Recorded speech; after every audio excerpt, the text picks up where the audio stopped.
আসসালামু আলাইকুম। ওয়ালাইকুম আসসালাম। আপা, আপনার নামটা কি? আমার নাম হচ্ছে যারা। যারা।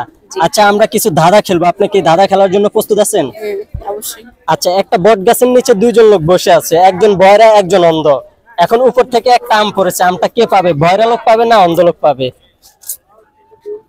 একটা পডকাস্ট থেকে। হ্যাঁ, বট গাছ থেকে একটা আম পড়েছে আর কি। বটগাছে তো আমি শুনি বট গাছে আম হয় না। না। দর্শক, একদম উত্তরটা কিন্তু রাইট হয়েছে। এখন আমরা দ্বিতীয় প্রশ্নে চলে যাই। আচ্ছা আপু, দ্বিতীয় প্রশ্নে যাব। অবশ্যই। কথা একটু জোরে বললেন। হ্যাঁ অবশ্যই।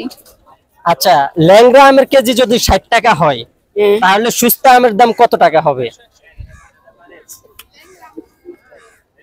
ল্যাংড়া আমের চাহিদা অনেক বেশি। হ্যাঁ, ল্যাংড়া আম কত টাকা কেজি?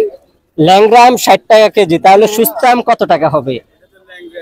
আমের নাম হচ্ছে ল্যাংড়া, এটা বলতে হবে। আমের নাম হচ্ছে ল্যাংড়া। কত হবে? 100 টাকা। 100 টাকা কিভাবে হবে আপু? ও সুস্থ, ও ল্যাংড়া। ও ল্যাংড়া, এই জন্য ওর দাম কম। দর্শক, উত্তরটা কিন্তু হয়নি। যদি আপনাদের জানা থাকে তাহলে অবশ্যই কমেন্ট বক্সে এসে কমেন্ট করে যাবেন। ঠিক আছে। এখন আমরা 3 নাম্বার প্রশ্নে যাই। আচ্ছা। মনে করেন যে আপনি একটা রিকশার ড্রাইভার। রিকশার ড্রাইভার। হ্যাঁ। হ্যাঁ। এখন জিয়া উদ্যান থেকে 5 জন লোক উঠছে, ওইটা পারম গেট যায় 2 জন নামছে, আবার 2 জন উঠছে। এখন মালিবাগ যায় কেউ উঠাও না কেউ নামেও নয়। এখন বলেন যে চালকের বাপের নাম কি?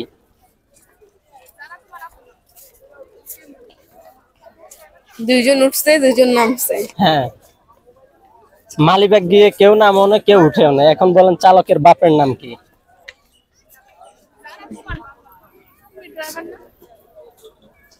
আমার বাবার নাম আমি কেমনে করবো?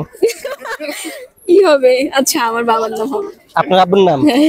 দর্শক, রাইট হয়েছে কিনা অবশ্যই কমেন্ট বক্সে এসে কমেন্ট করে যাবেন। আমার মতে রাইট হয়েছে। তার মানে 3টা ধরছে, 3টার মধ্যে 2টাই পারছে, একটা পারে নাই।